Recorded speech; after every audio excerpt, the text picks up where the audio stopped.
வணக்கம், இது நம்ம ஆர்ஜி ஃபேமிலி கிச்சன். இன்றைக்கி நம்ம சேனலில் உதிரியான டேஸ்டான வெஜிடபிள் பிரியாணி எப்படி பண்ணுறதுங்கிறத தான் இந்த வீடியோவில் பார்க்க போகிறோங்க. வீடியோவை ஸ்கிப் பண்ணாமல் பார்த்து இதே மாதிரி வெஜிடபிள் பிரியாணி நீங்களும் வீட்டில் ட்ரை பண்ணி பாருங்கள். வெஜிடபிள் பிரியாணியோட டேஸ்ட்டு அட்டகாசமாக இருக்கும். வாங்க இந்த பிரியாணி எப்படி பண்ணுறது அப்படிங்கிறத வீடியோக்குள்ளே போய் பார்க்கலாம். வீடியோக்குள்ளே போகிறதுக்கு முன்னாடி இப்போ தான் நம்ம சேனலை ஃபர்ஸ்ட் டைம் பார்க்குறீங்க அப்படின்னா மறக்காமல் நம்ம சேனலை சப்ஸ்கிரைப் பண்ணிக்கோங்க. பக்கத்தில் இருக்க பெல் பட்டனையும் ப்ரெஸ் பண்ணிக்கோங்க. அப்போ தான் நான் போடுற வீடியோ உங்களுக்கு உடனுக்குடனே நோட்டிஃபிகேஷனில் வரும். வாங்க வீடியோக்குள்ளே போகலாம்.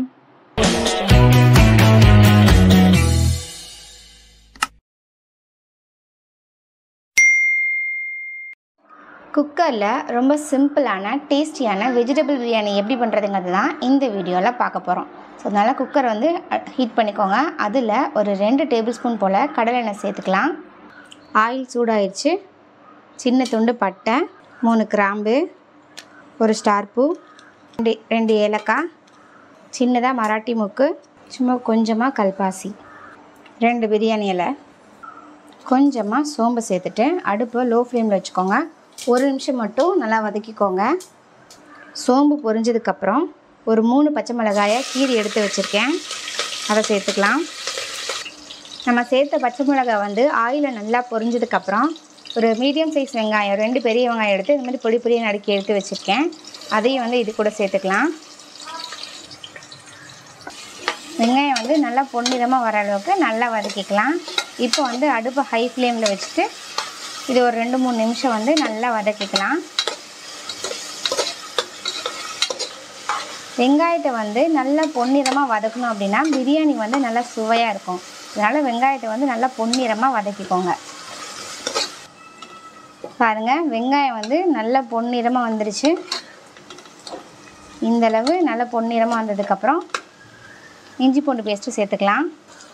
2 ஸ்பூன் அளவு இஞ்சி பூண்டு பேஸ்ட்டு சேர்த்துக்கோங்க. நான் வந்து ஃப்ரெஷ்ஷாக அரைச்சி யூஸ் பண்ணியிருக்கேன். பிரியாணிக்கு எப்போவுமே நீங்கள் பேக்கெட்டில் வாங்குகிற இஞ்சி பூண்டு பேஸ்ட்டு யூஸ் பண்ணாமல் வீட்லேயே இஞ்சி பூண்டு பேஸ்ட்டு ரெடி பண்ணி அதுக்கப்புறம் பிரியாணியில் சேர்த்துக்கோங்க. பிரியாணி வந்து நல்லா டேஸ்டியாகவும் இருக்கும், நல்லா ஹெல்த்தியாகவும் இருக்கும். இஞ்சி பூண்டு பேஸ்ட்டு சேர்த்ததுக்கப்புறம் அடுப்பை லோ ஃப்ளேமில் வச்சுட்டு 1 நிமிஷம் நல்லா கிளறி விட்டுக்கோங்க. 1 நிமிஷம் இஞ்சி பூண்டு பேஸ்ட் நல்லா வதங்கினதுக்கப்புறம் கொஞ்சமாக புதினா சேர்த்துக்கலாம். இது கூடவே கொஞ்சமாக கொத்தமல்லி சேர்த்துக்கலாம். புதினாவை விட கொத்தமல்லி கொஞ்சம் கம்மியாக தான் இருக்கணும், அப்போ தான் பிரியாணி வந்து நல்லா டேஸ்ட்டாக இருக்கும். இப்போ வந்து இது நல்லா கிளறி விட்டுக்கலாம். புதினா வந்து ஆயிலே நல்லா வதக்கும் போது பிரியாணி வந்து நல்லா சுவையாகவும் மணமாகவும் இருக்கும். இப்போ அது ஒரு 2 நிமிஷம் நல்லா வதக்கிக்கலாம். பாருங்கள், புதினாவை 2 நிமிஷம் ஆயிலில் வதக்கியாச்சு.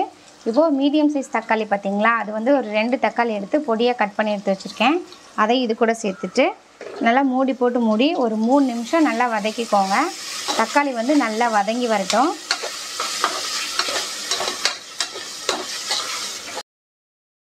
பாருங்கள், தக்காளி வந்து நல்லா வதங்கிடுச்சு. இந்த ஸ்டேஜில் கொஞ்சமாக கல்லுப்பு சேர்த்துக்கலாம். பிரியாணிக்கு தேவையான மசாலாஸ்லாம் வந்து நம்ம ஆட் பண்ணிக்க போகிறோம்.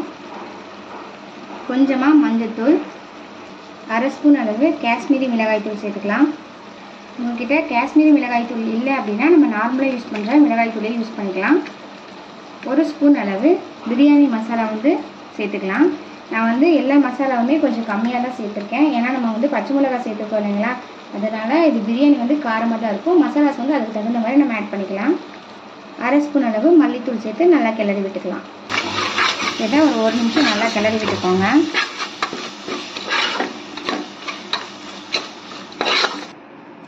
பிரியாணி பண்ணுறதுக்கு நான் என்னென்ன வெஜிடபிள்ஸ் எடுத்திருக்கேன் அப்படின்னா பீன்ஸு, கேரட்டு, அதுக்கப்புறம் உருளைக்கிழங்கு, கொஞ்சமாக பச்சை பட்டாணி. நீங்கள் வந்து வீட்டில் காஞ்ச பட்டாணி இருந்துச்சு அப்படின்னா அதை வந்து ஓவர் நைட் ஊற வச்சுட்டு அதுக்கப்புறம் பாயில் பண்ணி கூட பிரியாணியில் சேர்த்துக்கலாம். உங்கள்கிட்ட பச்சை பட்டாணி இருந்துச்சு அப்படின்னா டேரெக்டாக அப்படியே பிரியாணியில் சேர்த்துக்கலாம். இது கூடவே கொஞ்சமாக சோயா பீன்ஸ் எடுத்து வச்சுருக்கேன், அதையும் இது பிரியாணியில் சேர்த்துக்க போகிறேன். பாருங்கள், நம்ம சேர்த்த மசாலா எல்லாமே ஆயில் நல்லா வதங்கி எண்ணெய் திரிஞ்சு வந்துருச்சு. இந்த ஸ்டேஜில் நம்ம கட் பண்ணி வச்சுருந்த வெஜிடபிள்ஸ் எல்லாமே சேர்த்துக்கலாம்.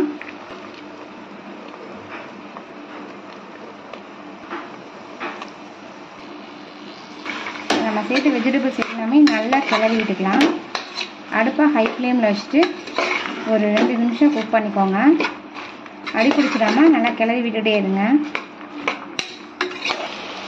பாருங்கள், நம்ம சேர்த்து வெஜிடபிள்ஸ் வந்து ஒரு 2 நிமிஷம் போல் மசாலாவில் நல்லாவே வதங்கிடுச்சு. இப்போ இதில் ஒரு 2 டேபிள் ஸ்பூன் அளவு தயிர் சேர்த்துக்கலாம். தயிர் சேர்த்து நல்லா கிளறி விட்டுக்கோங்க. இந்த தயிர் வந்து எதுலேயுமே கட்டி விழுந்துடாமல் நல்லா கிளறி விட்டுக்கோங்க. பாருங்கள், நம்ம சேர்த்த தயிரை வந்து நல்லா மிக்ஸ் பண்ணியாச்சு. இப்போ எங்கேயுமே கட்டிகள் இல்லை, சூப்பராகவே நல்லா வதங்கிடுச்சு தயிருமே. இப்போ இதில் வந்து பிரியாணிக்கு தேவையான அளவு நம்ம தண்ணி சேர்த்துக்க போகிறோம். நான் பிரியாணி பண்ணுறதுக்கு ஜீரக சம்பா ரைஸ் தான் எடுத்திருக்கேன். இது வந்துட்டு ஒரு சிண்டு அளவு நான் எடுத்திருக்கேன். இது வந்து 20 நிமிஷம் போல் நல்லா ஊற வச்சு ஃபில்ட்ரு பண்ணி எடுத்து வச்சுருக்கேன். சீரக சம்பா அரிசியில் பிரியாணி பண்ணும்போது 1 கப்புக்கு 1.25 கப் அளவு நம்ம வந்து தண்ணி சேர்த்துக்கணும். நான் வந்து 1.25 அளவு தண்ணி சேர்த்துக்க போகிறேன். இப்போது அடுப்பை ஹை ஃப்ளேம்னு வச்சுக்கோங்க. தண்ணி சேர்த்ததுக்கப்புறம் நல்லா கிளறி விட்டுக்கோங்க. இப்போது நம்ம சேர்த்த தண்ணி வந்து நல்லா கொதிச்சு வரட்டும். அதுக்கப்புறமேட்டுக்கு நம்ம ரைஸ் வந்து சேர்த்துக்கலாம். பாருங்கள், நல்லா கொதி வர ஆரம்பிச்சிருச்சு. இந்த ஸ்டேஜில் உப்பு காரம் பார்த்துக்கோங்க. இந்த பிரியாணியில் வந்து பார்த்திங்க அப்படின்னா உப்பு வந்து கொஞ்சம் உரப்பாக இருக்கணும். அப்போ தான் வந்துட்டு நம்ம பிரியாணி ரைஸ் சேர்த்து குக் பண்ணும்போது உப்பு சரியாக இருக்கும். இப்போது நம்ம ஊற வச்சு வச்சுருந்த சீரக சம்பா ரைஸை சேர்த்துக்கலாம். ஜீரக சம்பா ரைஸ் சேர்த்ததுக்கப்புறம் நல்லா கிளறி விட்டுக்கோங்க. இந்த ஸ்டேஜில் ஒரு அரை லெமனை வந்து புழிஞ்சு சேர்த்துக்கலாம். லெமன் ஜூஸ் சேர்த்ததுக்கப்புறம் இதில் வந்து 2 டேபிள் ஸ்பூன் அளவு நெய் சேர்த்துக்க போகிறோம்.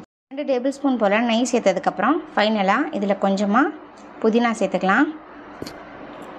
கொஞ்சமாக கொத்தமல்லியும் தூவி விட்டுக்கலாம். எப்போவுமே பிரியாணியில் ஃபைனலாக நெய் சேர்க்கும்போது பிரியாணி வந்து நல்லா டேஸ்ட்டாகவும் நல்லா மணமாகவும் இருக்கும். இப்போ அதை அப்படியே லைட்டாக ஒரு கிளறி விட்டுட்டு மூடி போட்டு மூடிக்கலாம். அவ்வளோதான், எல்லாத்தையுமே நல்லா கிளறி விட்டாச்சு. இப்போ வந்து மூடி 2 விசில் விட்டு நம்ம இறக்கிக்கலாம்.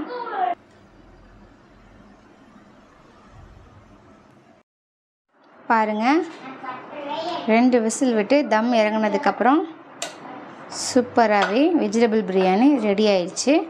நீங்கள் வந்து அரிசியை ரொம்ப நேரம் ஊற வச்சுருந்தீங்க அப்படின்னா ஒரு விசிலே கரெக்டாக இருக்கும். சாப்பாடை கிளறதுக்கு முன்னாடி நான் வந்து கொஞ்சம் முந்திரியை நெய்யில் வறுத்து எடுத்து வச்சுருக்கேன். அதையும் இந்த பிரியாணியில் சேர்த்துட்டு நல்லா கிளறி விட்டுக்கலாம். பாருங்கள், பார்க்கவே எவ்வளோ சூப்பராக இருக்குன்னு. நல்லா எம்மியான டேஸ்டியான வெஜிடபிள் பிரியாணி சூப்பராகவே ரெடி ஆயிடுச்சு. கண்டிப்பாக வீடியோவை ஸ்கிப் பண்ணாமல் பார்த்து இதே மாதிரி நீங்கள் ட்ரை பண்ணி பாருங்கள். இந்த வெஜிடபிள் பிரியாணியோட டேஸ்ட்டு அட்டகாசமாக இருக்கும். இது போன்ற நம்ம வீடியோக்களை தொடர்ந்து பார்ப்பதற்கு நம்ம ஆர்ஜி ஃபேமிலி கிச்சனை லைக் பண்ணுங்கள், ஷேர் பண்ணுங்கள், கமெண்ட் பண்ணுங்கள். மறக்காமல் சப்ஸ்கிரைப் பண்ணிக்கோங்க. தேங்க்யூ ஃபார் வாட்சிங்.